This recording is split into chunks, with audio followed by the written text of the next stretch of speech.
Good morning, students, and let us continue with our Maths 1 revision session. In the previous two revision sessions, we have completed with the first chapter, that is linear equation in two variables. In this session, I will be starting with the fifth chapter, which we have also completed, that is probability. Okay, so let us start with the concept. Whatever we have learned in this, let us quickly revise one by one, and I hope you will make a note of all this important concepts which I am going to tell you, so that during exam you can just revise through it and the entire chapter will be done. Okay, so let's see. We started the chapter with the basic definition of random experiment. An experiment in which the possible results are known in advance but none of them can be predicted with certainty is called as an random experiment. There were many new terms in this chapter.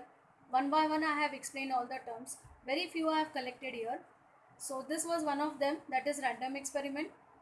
I can give you an example of this, like tossing a coin. When I toss a coin, I know the answer well in advance. Yes or no? I know the answer well in advance that either I will get a head or a tail, but cannot predict it with certainty. That is the reason it is called as a random experiment. So in this chapter, we have learned few important examples wherein the conditions like tossing a coin, throwing a dice, drawing a card from a well shuffled pack of cards, forming a two-digit number, forming a committee of two boys and three girls, like that, etc. So many different type of examples we have covered in this entire chapter, right? Okay, after this what we have seen, event. What is an event? A set of favorable outcomes of a given sample space is an event. Or in short, if I want you to understand this, event means the condition or the question that I will be asking you in the exam. Okay, the condition is nothing but an event. Then what we have learned? We have learned the definition of probability, right? Now how is probability defined as? This is a definition of probability, but in exam while writing the formula you can write this in short form, right? So how to define probability of any event? Probability is defined as number of elements in a set A upon number of elements in the sample space. Now this can be written in short form as n of A upon n of S. Very important thing, do not make it the other way, answer will definitely go wrong, because I find while correcting also that many students write it as n of S upon n of A.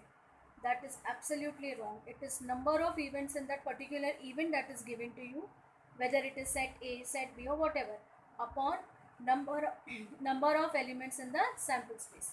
Okay, then this is the next important point. Probability of an event which is impossible to occur, right, is 0. What is the probability of an event which is impossible to occur? 0. And what are such events called? As impossible event. Now since you have first unit test as an MCQ, all such things are important, correct? Now if I want to give you an example of impossible event, what example I should give you?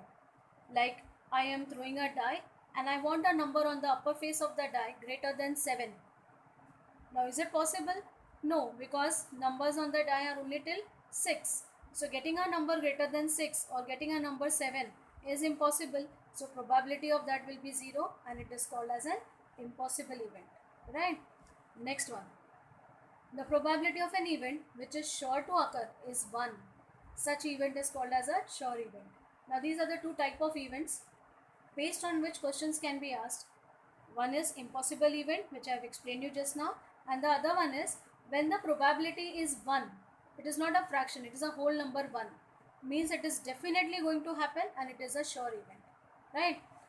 Example from your textbook, if I want to take that example, is wheel is there on which numbers are written on 1 to 8 and an arrow is pointing to it. If I rotate the wheel and the event is given that the arrow points at a number less than 9, numbers till 8 are written on it, and I do not specify any particular number, I just tell you that the arrow points on a number less than 9, so it is definitely a sure event. Any of the number it can point from 1 to 8. That is the reason probability will be 1 and it is nothing but sure event. Next important point which I want everybody to remember it very nicely, that probability of an event is always 0 is less than or equal to the probability of event T, that is less than or equal to 1. Now what is the meaning of this? The meaning of this is probability can be equal to 0. So this equal to sign. Probability of any event can be equal to 0, but it cannot be less than 0. We cannot get probability answers in as a negative number or a negative fraction. This is the meaning of the first part. That probability can be 0. When it will be 0? When that event is impossible event. Or probability can be less than or equal to 1. Probability answers are always less than 1. Maximum times. Less than 1 means it is not negative. It is in fraction. 1 upon 2, that is 0.5, like that. Okay. But it cannot exceed more than 1. It is less than or equal to 1. It can be equal to 1, but it is less than 1. Okay. So this is what I want you to understand. Probability answer cannot be as a negative number, and probability answers cannot be more than 1. It lies in between them. Can be equal to them, but maximum time it lies between them. Okay. After this what we have learned is, I think, about sample space. Yes, sample space. Now so many different examples we have learned. One by one we will take the sample space of those examples and revise the concepts. Now in this I am going to take the sample space for coins. Yes, there were 3 conditions. I hope you remember that. When one coin is tossed, the sample space was heads and tail. When 2 coins were tossed simultaneously, what was the sample space? HH, HT, TH and TT. This HH means both the coins head. HT means head on the first, tail on the second. TH means tail on the first, head on the second. And TT means both the coins there will be tail. Okay.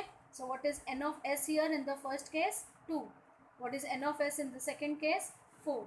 One more we have learned, that is when 3 coins are tossed. Right. Now how to remember this sample space, which is having 8 elements. This is 2, this is 4 and this is 8. Okay. Then how to remember this? First thing is write HHH. Means all the 3 coins there should be head. Then remove one head from here and write tail here. Okay. HHT. Then shift this position of T once in center and then at the beginning. See this. HTH and TTH. This is what is done. After that what? Now I have first written only one tail. Now I will be writing 2 tails here. HTT. Now the only thing left is to shift the position of H. Once it will come at the center, then it will come at the end. See this. THT and TTH. And the last one of course is TTT. See how it is written. First is HHH and last is TTT. In between what you have to do is HHT and then shift the position of T here. Once at the center, then at the beginning. Then HTT, then shift the position of H here. Once at the center and then at the end. I hope you are understanding it. This is a way you can get all the 8 possibilities when 3 coins are tossed. Right? Okay. After this, we have learned the sample space for dice. Now if you remember, we had sample space for 1 die as well as 2 dice thrown together. Okay. So the sample space for 1 die is as easy as 1, 2, 3, 4, 5, 6. Any one of the 6 spaces can appear. So we are writing it as 1, 2, 3, 4, 5, 6. Now in the doubt solving session, someone has asked how to write the sample space for 2 dice thrown together. So that is to be written like this.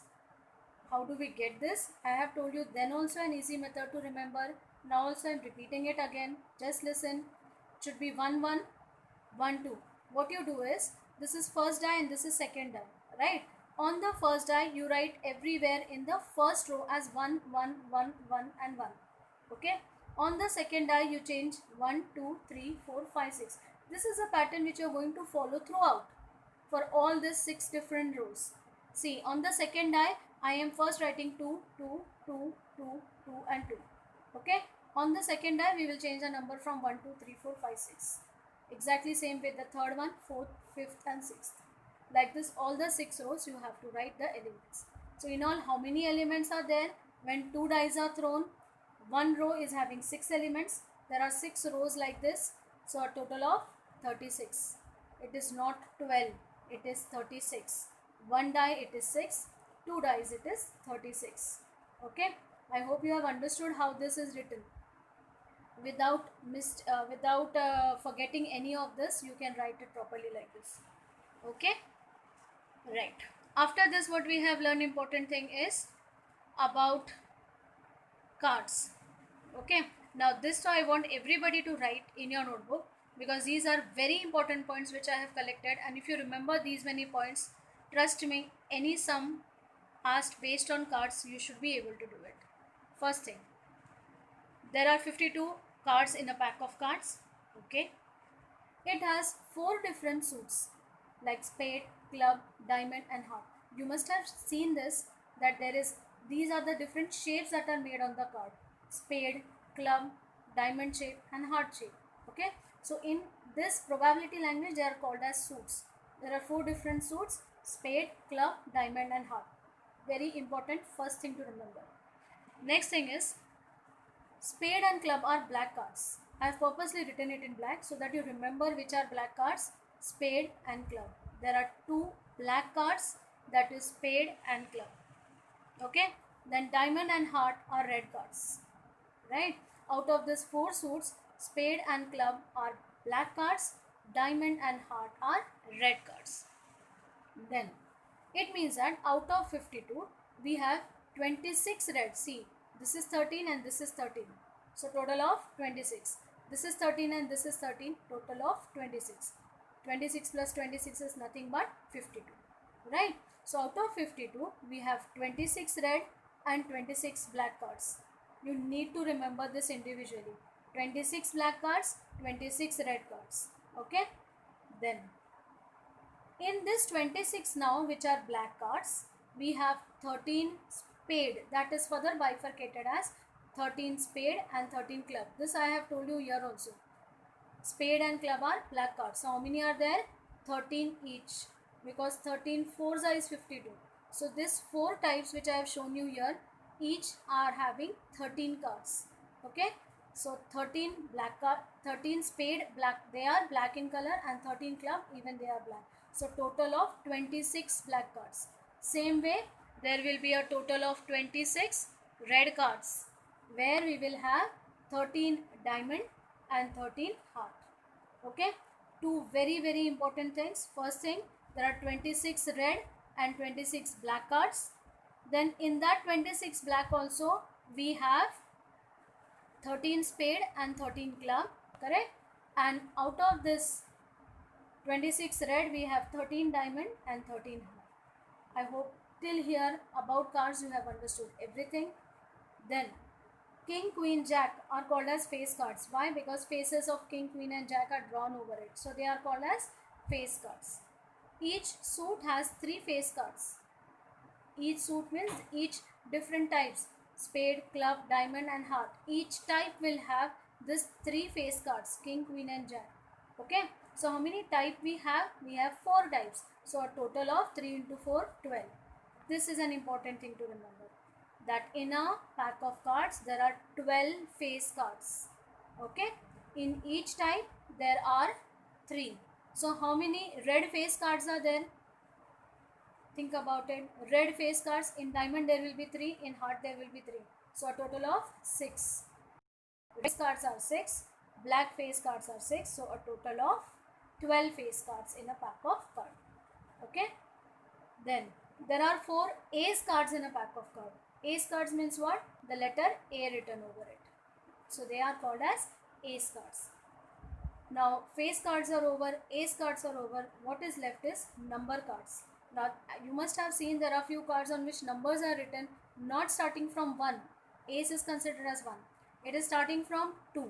Okay, so 2, 3, 4, 5, 6, 7, 8, 9, 10.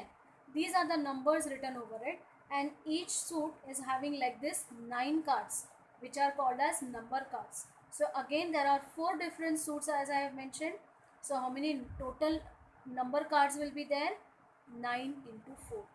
That is nothing but 36. So there are 36 number cards in a pack of cards.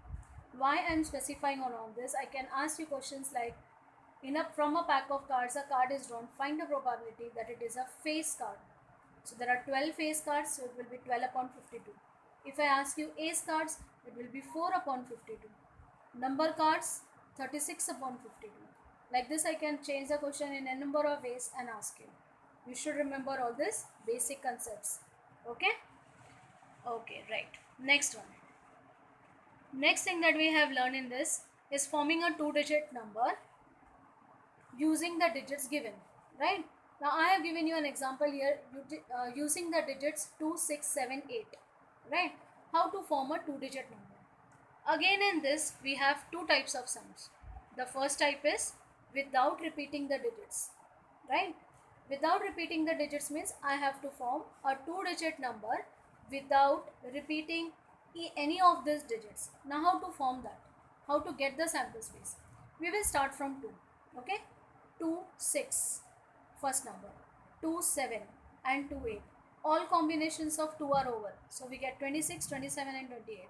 Then we move to the next digit, that is 6. So combination of 6 will be 6, 2, 6, 7 and 6, 8. So 62, 67 and 68. 7, 2, 7, 6 and 7, 8. 72, 76 and 78. Again 8, 8, 2, 8, 6 and 8, 7. 82, 86 and 87, right? Since I told you without repeating the digits, these many possibilities are there. How many? 12. N of S is equal to 12. I hope you are understanding this, how to form a two-digit number using the digits given. Now there is one more way in which question can be asked in the exam, that is repetition of digits is allowed. Then what will happen? See, other than all this definitely will be there. If repetition of digits are allowed, which are the digits that will get added? Which are the numbers that will be added? Repetition is allowed, so I'll start from here. 2 and 2, 22 will be added. Correct? 6 and 6, 66 will be added. 7 and 7, 77 will be added. 8 and 8, 88 will be added. All this definitely will be there, and even repetition is allowed, so I can include 22, 66, 77 and 88. I hope you have understood the basic difference between both of them. So read the question properly and see whether it is without repeating or repetition is allowed. The way they have asked, like that you have to write the sample space. So here total number of elements in the sample space will be 16. I hope this concept is clear, right? Okay. Then I have given you few examples of multiple choice from this chapter. Let's see that. First one. A card is drawn from a well-shuffled pack of 52 cards. Find the probability that the card drawn is not a black card. Just now I have told you how many black cards we have, 26. How many red cards we have, 26. Now I have specified here it is not a black card. So it is understood that if it is not a black card, obviously it will be a red card. Correct? So how many red cards are there? 26. So accordingly, these are your options. You find the answer. I am giving you some time. You find the answer, then I'll let you know the final answer of it. Okay? So see, it is not a black card. Think about it. I just now gave you an answer that it is 26. If it is not black, it should be red. So probability will be what? 26 upon 52. Yes or no? So 26 upon 52 is nothing but 1 upon 2. So out of these options which are given here, the correct answer is 1 upon 2. Okay, just see this. Working I have not shown here. I hope you are understanding how we are getting it. Alright, so answer is 1 upon 2. Let's see the next one. Two-digit number are formed using the digits 0, 1, 2, 3. Repetition of digits are not allowed. Right? Find the number of elements in the sample space. Now since this exam is MCQ type, we have to restrict ourselves asking you such questions, or even I can ask you the probability, right? Find the probability that the number so formed is an odd number. So after getting that working, you have to do in your notebook. While writing exam also, you should have a paper and a pen with you so that calculation can be done and you can directly get the answer and tick it in the main sheet, right? See this now. repetition of digits are not allowed. So let me get the sample space. In this only sample number of elements in the sample space is asked. So what should be the possibility? I cannot start with 0 1. Why? Because 0 1 is nothing but 1. It is no longer a 2-digit number. So never start a 2-digit number with 0. We'll start with 1. 1 0 1 2 1 3, 2 0 2 1 2 3, 3 0 3 1 3 2. Repetition is not allowed, so I am not repeating 11, 22 and 33. So out of these options, which one is correct? Yes, I hope most of you must have got the answer. The correct answer is 9. Okay. So I think we have covered nearly all the important parts of probability chapter, important topics of probability chapter, and I have given you just 2 sums in this as a pattern how it can be asked in the exam. One more session we will have of revision where I will include a mixed bag type question where I'll include even the first chapter and this chapter, and we will do revision once again. Okay, so with this I come to the end of this session. We'll meet you in the next session with the remaining part of revision. Thank you.